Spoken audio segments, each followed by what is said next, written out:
Bonjour, Aslema Niskol. Donc, aujourd'hui, on va présenter un webinaire sur la transformation digitale, la technologie et état d'esprit. Il sera présenté par moi-même, Dr Ahmed Maled. Je suis maître assistant à l'ISAT, à l'Université de Sousse. Je suis également cofondateur et président de l'association de recherche scientifique et innovation en informatique, ARCI, et point de contact national en ce qui en, en relation avec la technologie dans le programme cadre de financement de la recherche et l'innovation Horizon Europe. Donc aujourd'hui, ça serait donc une opportunité pour présenter des informations, présenter la transformation digitale. Je commence directement par le plan. Donc, le plan s'articule autour de quatre principales parties. Je commence par l'introduction. Ensuite, on va définir la transformation digitale, les enjeux et les piliers, et la transformation digitale en Tunisie. Donc, avant de commencer, je remercie infiniment la Cité des Sciences pour la confiance accordée. Je salue aussi des efforts colossaux euh, par la Cité des Sciences de Tunis en tout ce qui est en relation avec la vulgarisation de la science d'une façon générale. Donc, kul shukr khas, l'Afriqa, et merci beaucoup. Donc, avant de commencer, je commence par l'introduction. À travers l'introduction, je vais essayer de parler un petit peu de quelques chiffres clés en relation avec le digital et le numérique. Je commence par les statistiques mondiales sur le mobile en 2021. Donc, le taux de pénétration des mobiles. En janvier 2020, on comptait 5,19 milliards d'utilisateurs de mobiles dans le monde. Ça représente 67% de la population totale. Le nombre d'utilisateurs mobiles a augmenté de 2,4% en janvier 2020 comparé à janvier 2019. La croissance des utilisateurs mobiles a été plus rapide que celle de la population mondiale, qui n'a cru qu'à 1,1% sur la même période. En ce qui concerne les utilisateurs de mobile, en quelques statistiques. En moyenne, un utilisateur mobile est propriétaire de 1,5 cartes SIM. 73% des connexions Internet se font à partir d'un smartphone, 23,5% à partir d'un téléphone qui n'est pas intelligent et 3,6% à partir de tablettes ou bien routeurs. 73% des connexions Internet mobiles sont prépayées, 27% ne le sont pas. Donc, je continue avec les chiffres ici, statistiques qui datent de janvier 2020. On a, concernant les actions, bien l'utilisation donc, euh, du mobile, donc on a 29%, c'est en lien avec watching, euh, c'est-à-dire voir, visualiser les contenus sur l'Internet. Il y a 38% qui utilisent donc les QR codes et pour scanner des produits, bien scanner des informations. 38% pour la recherche d'images, recherche d'outils ou bien recherche de services et 23% pour l'utilisation des tickets, etc. et transfert d'argent entre membres de famille et amis, 46%. Donc les chiffres sont flagrants, les chiffres sont très importants qui nous permettent de positionner un petit peu l'importance vraiment euh, des téléphones mobiles et aussi de la connexion Internet actuellement. Je continue avec Facebook. De même, Facebook et les utilisateurs mobiles. Donc 98% des utilisateurs Facebook accèdent à la plateforme à partir de leur téléphone. 80,8% utilisent un appareil Android et 14,2% iOS et 5% d'autres systèmes d'exploitation. Utilisation des données mobiles. On a 77% des connexions mobiles se font au moins sur la 3G. En moyenne, un smartphone utilise 7,2 gigaoctets de données mobiles par mois. Statistiques sur le commerce mobile, 52% des internautes ont effectué un achat à partir de leur téléphone et 50% des revenus de e-commerce B2C proviennent d'une transaction mobile. Là, on vient de voir vraiment l'importance et le progrès énorme que nous vivons actuellement à travers l'utilisation donc, des téléphones, des smartphones et de la téléphonie mobile de façon générale. Je passe à présenter aussi, de même dans l'introduction, la monnaie virtuelle Bitcoin. Euh, Naturellement, pourquoi j'évoque ceci? Parce que vraiment, on vit dans une transition donc digitale, transition numérique exceptionnelle, euh, qui va façonner notre vie, qui va façonner notre quotidien. Et je vais présenter ceci parce que là, c'est très important.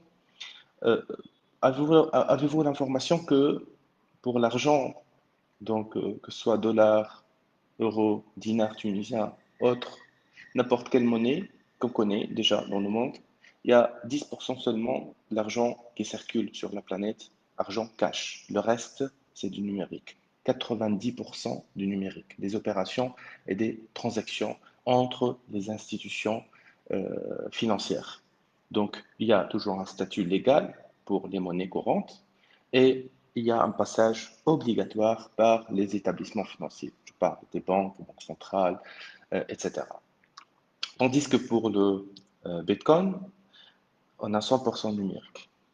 Il n'est pas délivré par les établissements financiers. Il n'y a pas aucun frais, pas de frais et échange peer-to-peer. Là, l'utilisation de Bitcoin permet à travers un outil qu'on utilise, généralement, on va l'installer pour avoir à la fin un numéro de compte pour le Bitcoin. Là, comme je viens de le dire, c'est peer-to-peer, c'est-à-dire pas d'intervenant, pas de banque, pas d'État. L'État n'intervient pas, pas de taux de change. Il y a une sécurité maximale parce qu'on utilise la technologie blockchain et juste pour info, un Bitcoin égale à peu près 96 millions. Donc 96 millions dinars aussi. Alors, pourquoi j'ai avancé toutes ces informations? Pour mettre le doigt sur l'importance vraiment euh, de la technologie qui est en train de façonner notre vie, de la téléphonie mobile, de l'Internet. Il y a beaucoup de mots-clés qu'on va utiliser, que je vais évoquer aujourd'hui pour parler un petit peu donc, du transformation digitale. Bien sûr, n'hésitez pas à mettre vos commentaires sur le live Facebook. Le webinaire peut être interactif à tout moment. Donc, s'il y a une question, bien quelque chose qui mérite un peu d'explication, je serai là avec vous. N'hésitez pas aussi à partager le euh, live Facebook sur vos profils. Alors, c'est quoi la transformation digitale? Alors, oui. Je commence par ceci. Euh, dans le nouveau monde, ce n'est pas le gros poisson qui mange le petit. C'est le petit rapide qui mange le plus lent. Là, c'est Klaus Schwab, c'est Founder and Executive.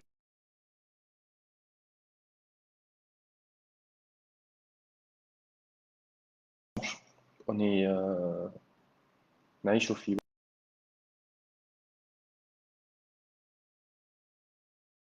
importance cruciale.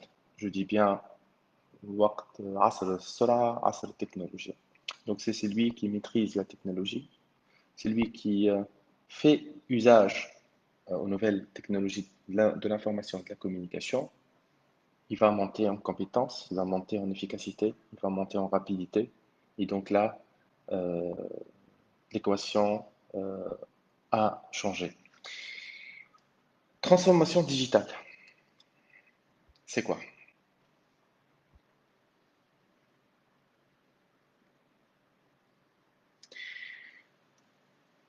Utilisation de toutes les technologies digitales disponibles afin d'améliorer les performances des entreprises et contribuer à une élévation globale du niveau de vie. Donc là, la transformation digitale, elle fait recours aux technologies digitales disponibles. L'objectif, c'est quoi? C'est d'améliorer les performances des entreprises. Entre le numérique et le digital, le numérique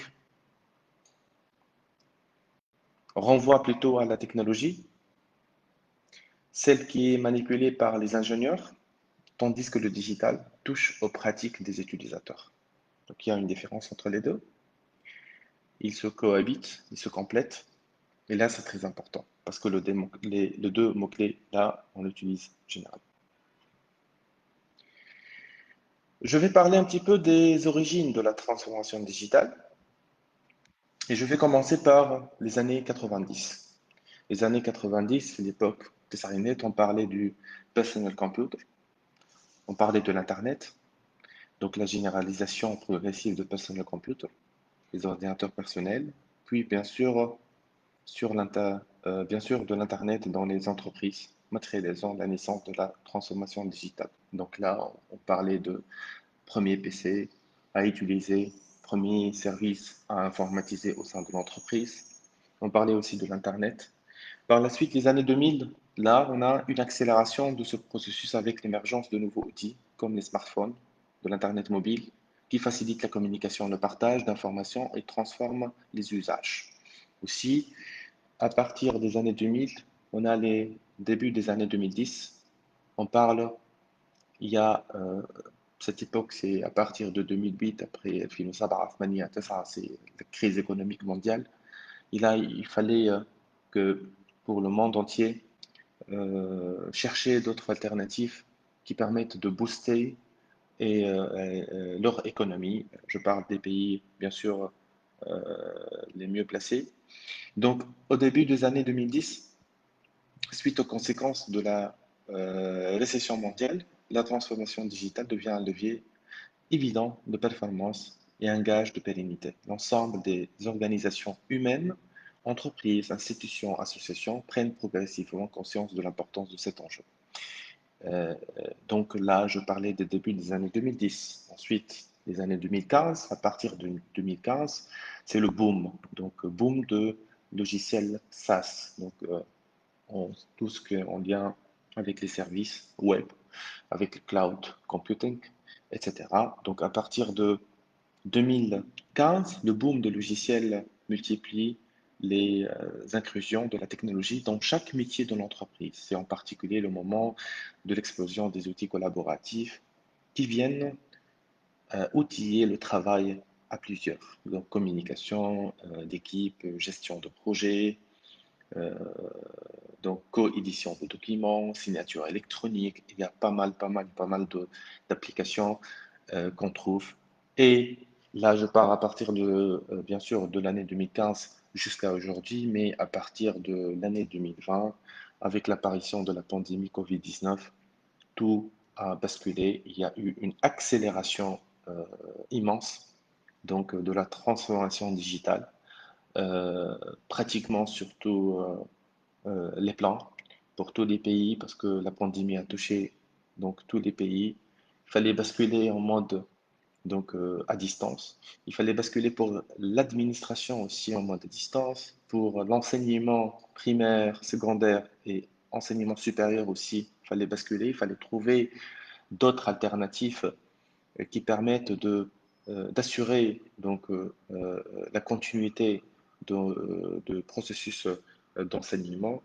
Donc là, on a eu vraiment une accélération exceptionnelle. Le cas aussi pour notre pays, à partir de mars dernier, mars 2020, je parle de mars 2020 plutôt, c'est pas mars 2021, il y a eu beaucoup de solutions, il y a eu beaucoup d'alternatives, beaucoup d'initiatives qui émanent de l'écosystème tunisien qui a proposé des solutions digitales permettant de plus ou moins appréhender les effets néfastes causés par la pandémie. Et donc, bien sûr, ceci est valable pour le monde entier et il y a beaucoup de choses qui ont basculé. D'ailleurs, notre mode de vie actuellement a changé euh, si on va le comparer avant donc, le contexte de Covid. Je parle de la transformation digitale, l'humain et la vision commune au centre. Donc là, la transformation est une question d'humain. Il semble pas d'avancée majeure dans dans la transition numérique de l'entreprise. La première chose à avoir au sein des entreprises qui se digitalisent est la vision commune sur le sujet de la transformation numérique. Là, c'est très important. Les relations humaines ont un rôle prédominant dans cette transition et à eux la charge d'accompagner le personnel et de répondre à ses besoins et interrogations. Ce n'est pas une mince affaire, mais une transformation rapide et efficace doit miser sur l'humain et la vision commune en interne en premier lieu. C'est-à-dire, là, si je vais résumer, on ne peut en aucun cas parler de la transformation digitale si on ne va pas impliquer donc, les ressources humaines. Donc, et là, c'est crucial. Donc, finalement, la transformation digitale, c'est la technologie, oui, d'une part, mais d'autre part, c'est le comportement, c'est l'usage. Il faut que donc les personnels et les membres de l'équipe de l'entreprise donc doivent adhérer euh, à tous les points qui vont être pris en considération en digitalisant quelques axes de l'entreprise. Deuxième point, je parle de Big Data, une source de données précieuses en transformation digitale. La transformation numérique permet aux entreprises d'accéder à une infinité de données sur leurs clients à travers les informations que nous fournissons sur le web, messages écrits, vidéos publiées, réseaux sociaux, sites consultés, formulaires remplis, etc. Donc il y a des données immenses. Des données immenses euh, donc, qui vont être collectées, représentées, capitalisées et exploitées en ayant recours aux techniques de big data, techniques d'intelligence artificielle, afin de mieux proposer encore et encore d'autres solutions et d'autres, donc, euh, on va dire, d'autres outils intéressants qui continuent à façonner notre vie. Le marketing numérique, un pilier de la transformation numérique. On parle de digital marketing aussi. Le marketing numérique ou bien marketing digital est l'un des principaux piliers de la transformation digitale. Pour améliorer la relation client, les entreprises s'appuient sur des canaux numériques afin de promouvoir ou de vendre leurs produits. هذا اليوم نحكيو عليه mais c'est un must, c'est une obligation.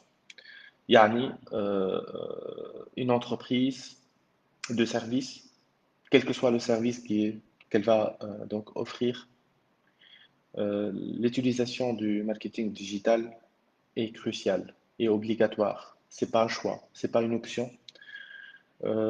D'ailleurs, tout le monde, toutes les entreprises actuellement qui cherchent à encore être concurrentielles par rapport aux autres entreprises dans le marché, que ce soit un marché local ou un marché à l'échelle nationale ou bien internationale, doivent figurer, ils doivent utiliser le digital marketing. C'est ceci à travers les réseaux sociaux, à travers leur site web, à travers leur donc euh, bien sûr positionnement.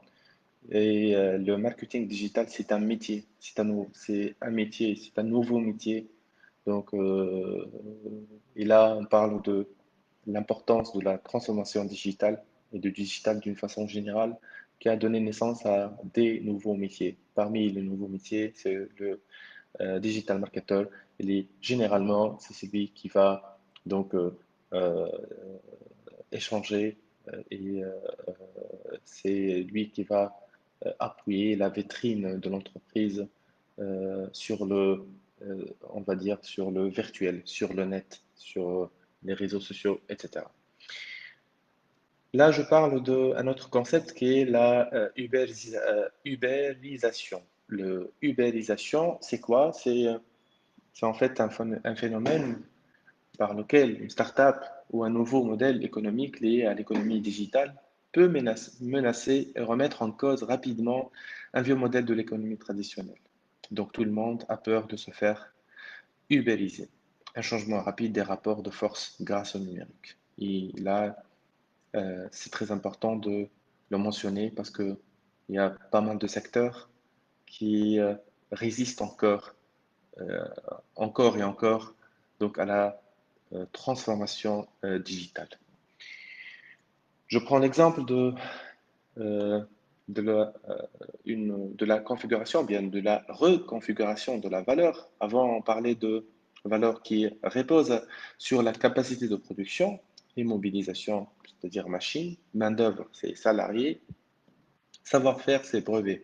Actuellement, ça change. Actuellement, la valeur est captée par la multitude. Multitude, c'est, utilise le cloud computing, on n'utilise pas des machines, on n'investit pas dans des serveurs, on n'investit pas dans des ressources matérielles qu'on va dépenser des millions et des millions et par la suite, au bout de 3, 4, 5 ans, donc il y aura une mesure, il fallait encore et encore changer.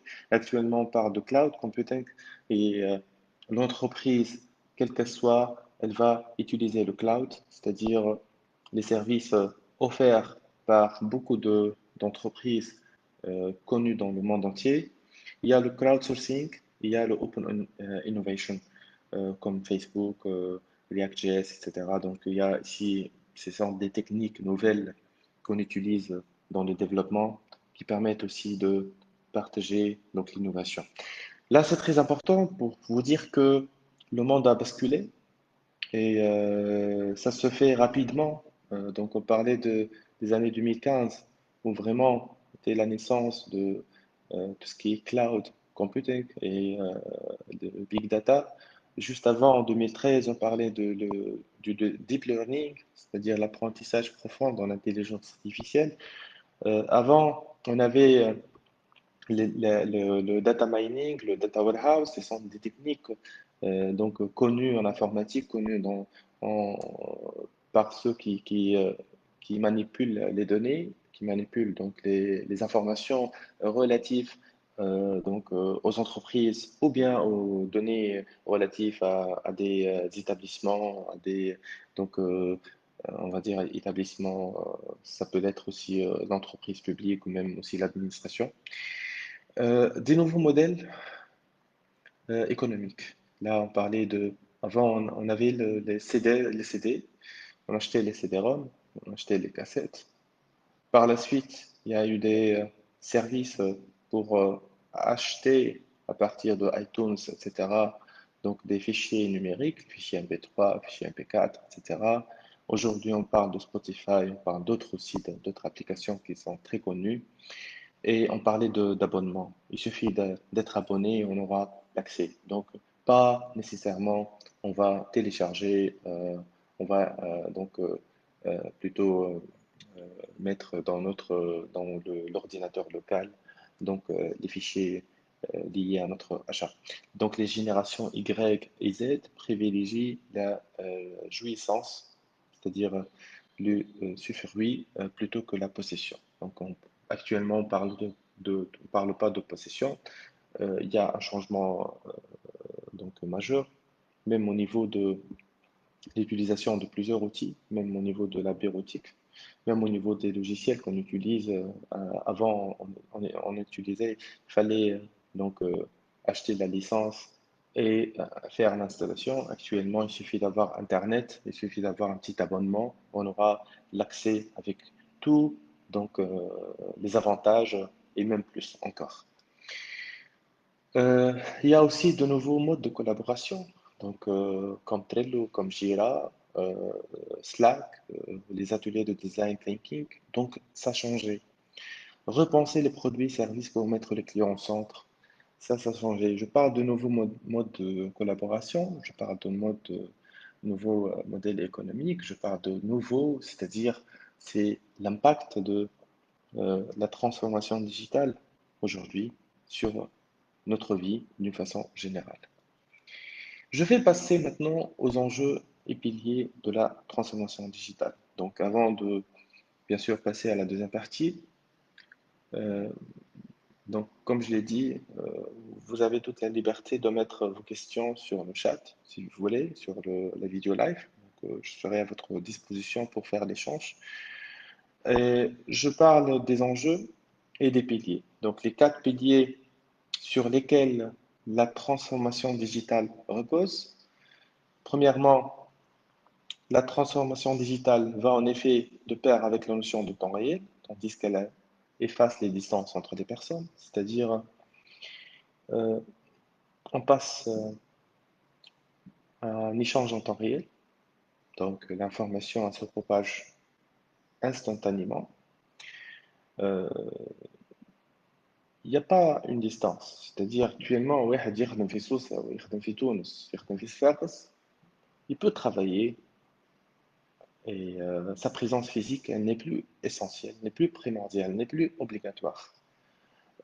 Un employé qui est résident en Tunisie, il travaille avec une entreprise installée en France, il pourra le faire facilement.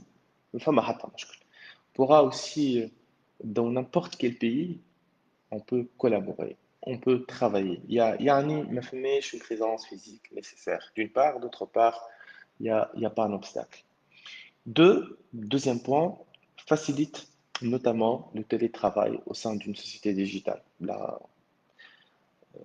parmi les entreprises, les secteurs plutôt qui ne sont pas vraiment touchés, c'est le secteur digital d'une façon générale. Donc les entreprises, ils يخدموا, avec des technologies qui utilisent des outils collaboratifs. Généralement, ils n'ont pas trouvé aucune difficulté à assurer la continuité des travaux, même durant la pandémie. Tandis que d'autres, non. Tandis que l'administration publique, non. Il y a des problèmes parce que l'administration n'est pas digitalisée. Il y a la notion d'Internet des objets ou bien IoT, la rencontre entre monde physique et digital. Et là, c'est très important le fait d'avoir des composants qui sont connectés partout avec je prends l'exemple de n'importe quel équipement, des capteurs, des caméras, des actionneurs, des robots, etc. Donc on pourra commander facilement. On pourra facilement commander, capter, diriger, avoir l'information aussi instantanée. Donc, de toute l'architecture IoT, Internet of Things, ou bien Internet des objets, déployée sur le site de l'entreprise ou bien ailleurs. Et le quatrième pilier, c'est relative à la universalité d'Internet, c'est-à-dire l'ONU elle-même fait de l'accès du web l'un des critères de développement. Là, c'est très important même de souligner ce point-là. Les principaux enjeux de la transformation digitale. Là, j'ai parlé des piliers, il y avait quatre piliers. Donc, on a notion de temps réel, il n'y a pas une présence physique. Deuxième point, c'est le télétravail, le fait de rester connecté en mobilité. Je peux être en mobilité, je peux être connecté. Troisième point, c'est l'IoT, l'utilisation des Internet ou bien les objets connectés. Et le quatrième point, c'est l'accès à l'Internet. Et là, c'est quatre piliers qui sont très importants. Pour les enjeux, on a huit à peu près. Le premier enjeu, c'est accélérer la communication interne au sein de l'entreprise. Là, c'est très important pour réussir donc, euh, euh, donc la mission. On doit avoir une communication efficace, une communication interne euh, fluide et rapide. Améliorer l'expérience employée. L'employé devra aussi manipuler non seulement euh, donc, euh, des, euh, des procédures classiques, mais il va utiliser des nouveaux outils euh, qui lui permettent aussi de vivre une nouvelle expérience. Intensifier la relation client, c'est-à-dire être très proche du client, pivoter vers un business model plus rentable et plus durable, valoriser l'image de votre entreprise, là je parle de marketing digital, etc., simplifier la gestion des ressources humaines, digitaliser les paiements, là c'est très important, et moderniser les activités juridiques. Et donc, comme vous le voyez, pratiquement la transformation digitale touche tous les aspects liés à l'entreprise, à son fonctionnement, à son développement et à sa croissance. Je passe à la dernière partie euh, de l'exposé et je parle de la transformation digitale, mais la transformation digitale en Tunisie. Un article euh, que j'ai lu il y a quelques jours parlait de le fait que la Tunisie, notre pays, accuse un retard de 20 ans en matière de digitalisation. Et là, c'est un point important. Euh, mais avant de passer, peut-être faire un petit peu le diagnostic, il fallait dire que en Tunisie, on a un écosystème euh, lié au digital, au numérique, un très bon écosystème.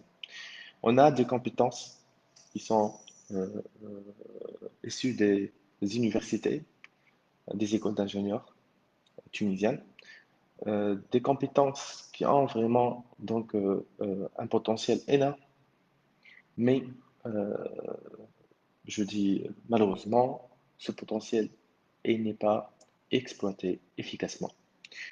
On a des ingénieurs qui sortent de notre pays pour travailler ailleurs, à l'Europe et principalement en France, mais aussi à d'autres pays.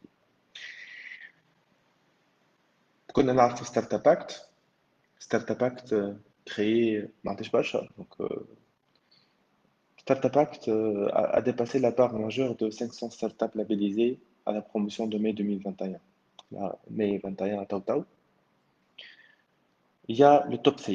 Vous voyez très bien ici le top 3, top, donc les trois secteurs, donc les trois secteurs représentés par donc, les startups tunisiennes labellisées. Ça concerne le e-commerce, le marketplace, le software, big data et analytics, médias, gaming et d'autres donc معناها creative content. Vous voyez très bien que ce constat il est un constat positif. Un constat positif parce que si on voyait les secteurs donc, concernés par les startups, on voyait très bien que on parlait de digital, on parlait de transformation digitale, et donc on parlait des startups tunisiennes euh, qui viennent de se lancer, des startups ayant le label Startup Act, et c'est très important. هذا مهم برشا خاطر يعطينا فكرة إنه euh, peut-être l'avenir de notre pays sera meilleur على خاطر avec l'existence d'un tel écosystème de startups, d'entreprises qui travaillent dans le domaine du digital, euh, ça permet certainement de booster et concrétiser la transformation digitale dans nos pays. Si la cartographie des entreprises avec bien sûr les régions, etc. Donc ces informations-là, vous pouvez les trouver donc, dans la page Entrepreneur of Tunisia, c'est la page Facebook. Ils sont en train de mettre à jour et de faire un très bon travail de valorisation en relation avec l'écosystème innovation tunisien. Je cite ici, à titre d'exemple, quelques donc, établissements et quelques centres.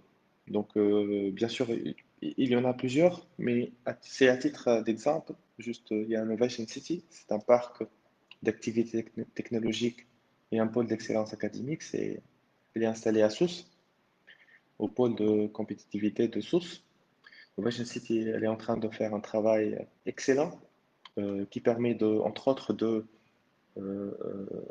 valoriser l'écosystème et enrichir l'écosystème par des actions palpables, par des actions qui permettent aussi de euh, appuyer, renforcer, améliorer ce qui est déjà existant.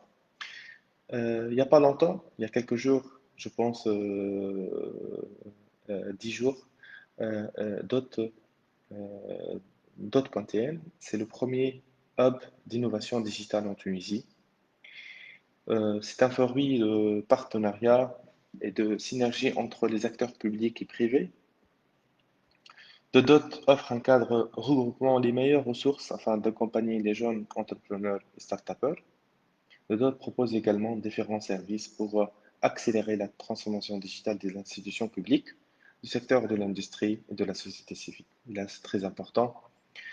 Il n'y a pas seulement ça, il y a énormément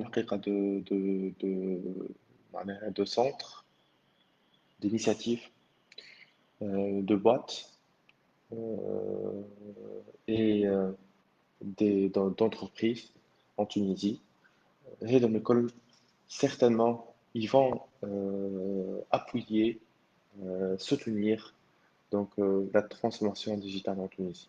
Il y a plus ou moins, مؤخرا شوية, et je parle principalement du secteur public. ناخذ l'exemple de Instadeep. Instadeep, c'est la start-up tunisienne. Elle est actuellement le leader africain de l'intelligence artificielle. Donc, Instadeep, une start-up tunisienne qui construit des systèmes basés sur l'intelligence artificielle pour les industries, vient de finaliser un tour de table d'une valeur de 7 millions de dollars, la plus importante levée en IA, en intelligence artificielle, jamais enregistrée en Afrique. Fondée par Kerim Begir et Zahra Slim, la start-up dont les sièges se situent à Londres dispose aujourd'hui de filiales à Tunis, Paris, etc. Là, pour vous dire que il y en a de la compétence. On a la matière, on a la compétence. Et la Tunisie, elle est bien placée en matière d'innovation, en matière de compétences en digital, compétences en numérique. Là, c'est un point important à mentionner. Je, j'évoque aussi, parce que je suis dans la troisième partie de l'exposé, où je parle de la transformation digitale en Tunisie. Tunisia Digital Summit qui s'est tenu il y a quelques jours aussi. Euh, Transformation digitale post-Covid, un choix incontournable. Euh, Là, je prends un article publié par Kamel Fashishi. Apport numérique en temps de crise et sa portée, l'identification des priorités stratégiques fixées. Donc là, je prends entre guillemets le discours par le président du gouvernement. Tout d'abord, arrêter l'hémorragie à la finance publique, réanimer l'économie nationale, booster l'investissement, reformer le secteur public tout en préservant le pouvoir d'achat du citoyen et la protection des catégories vulnérables. La clé, là, c'est très bon, c'est bien expliqué, reste quand? Parce que la question, c'est une question fondamentale. J'enchaîne encore avec le ministre d'éthique tunisien, M. Fadl Karim, appelle à développer des aspects technologiques et législatifs du numérique euh, sur ces RTC. Donc là, ici, on parle des enjeux législatifs et technologiques qui devraient accompagner la transformation digitale à travers des conférences, des ateliers de réflexion, de formation, un hackathon destiné aux étudiants des écoles d'ingénieurs. Deuxième point, c'est la numérisation de l'administration. C'est un projet prioritaire à accélérer. Le secteur privé doit y contribuer. Troisième point, le plan de mise en œuvre de la stratégie nationale de cybersécurité adoptée en 2019 est en train d'être finalisé en tenant compte de nouveaux défis, de nouvelles technologies, notamment en ce qui concerne la souveraineté numérique en Tunisie. Ces trois points sont très importants. Reste encore vraiment à à passer à la concrétisation. Je sais très bien qu'il y a eu des efforts, mais il y a encore un gap, il y a encore du travail à faire. Les compétences sont là. Peut-être le cadre législatif, il freine encore et encore cette transformation digitale en Tunisie. La numérisation de l'administration est un must, c'est une obligation. On n'a pas le choix. On doit y aller. On ne peut pas attendre encore et encore du temps. Et même actuellement, en temps de crise, on voit donc euh, qu'on est encore loin, il y a une distance par rapport à la transformation digitale. Et je parle de secteur public principalement, étant donné que un pays, euh, si un pays il veut vraiment aller euh, avec plus d'efficacité, plus de croissance, il fallait passer par l'économie numérique, il fallait passer par la numérisation. Bien qu'il y a des efforts déployés, bien que aussi il y a plusieurs initiatives, il y a des secteurs plus ou moins qui commencent à adopter la numérisation. Je prends à titre d'exemple le RNE, le Registre national des entreprises, qui est totalement donc, euh, une solution donc, numérisée. Et là, c'est très important. Des efforts à saluer, mais il reste encore et encore et encore du travail à faire. La stratégie nationale de transformation numérique 2021-2025 s'articule autour de plusieurs axes. Là aussi, j'enchaîne avec donc, les propositions de M. le ministre Aditik, tunisien. Donc, un, l'inclusion numérique et financière, étant donné son impact sur l'inclusion sociale. Deuxième point, le renforcement de positionnement de la Tunisie en termes d'utilisation de nouvelles technologies, la 5G, l'intelligence artificielle, l'Internet des objets. Le point suivant, l'adaptation de la politique de formation et d'emploi aux exigences du secteur des nouvelles technologies de l'information et de la communication. Et dernier point, la réhabilitation des compétences selon les besoins du marché. Et là, c'est très important. Une stratégie, euh, c'est un must, c'est une obligation, c'est obligatoire pour passer à la transformation digitale. La stratégie, elle est là. Entre 2021 et 2025, 2025, c'est demain. Je sais que il faudra encore et encore travailler sur ça. Je vais finir par un petit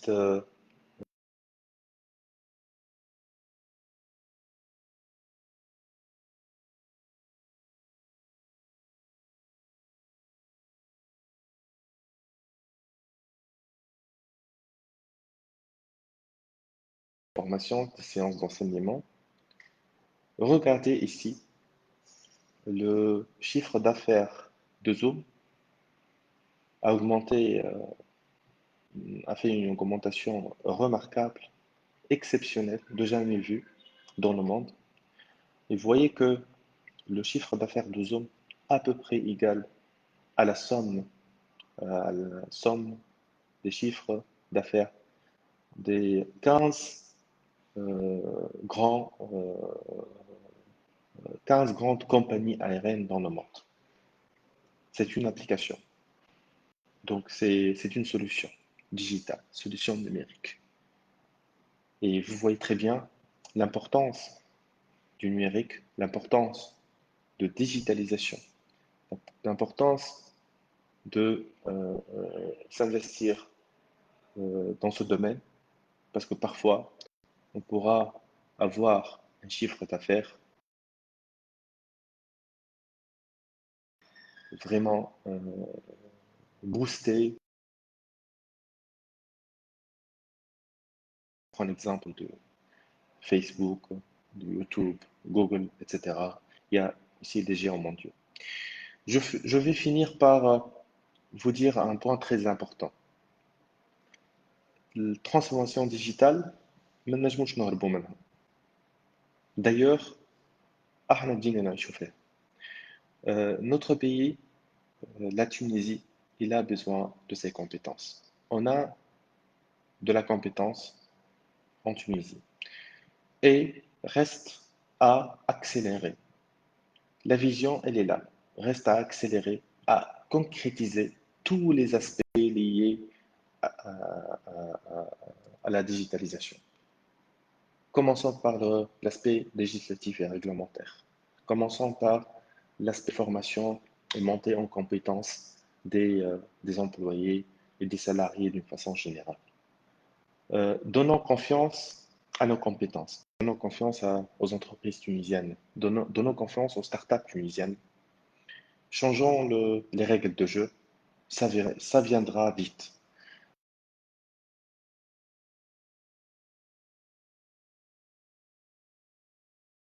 Qui ont réussi le passage vers l'ère de digitalisation.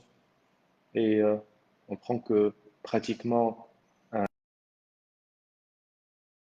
des applications, des solutions informatiques, des solutions développées là-bas, euh, elles sont développées par des compétences tunisiennes, que ce soit dans les entreprises ici ou bien ailleurs, dans le monde entier. Donc je vous remercie beaucoup pour votre attention.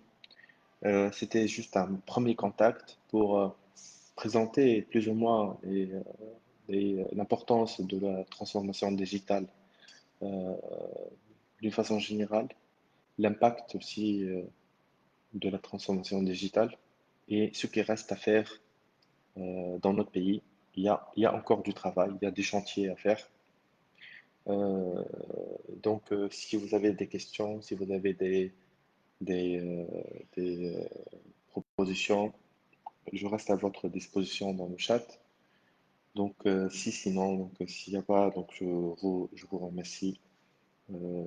Et voilà.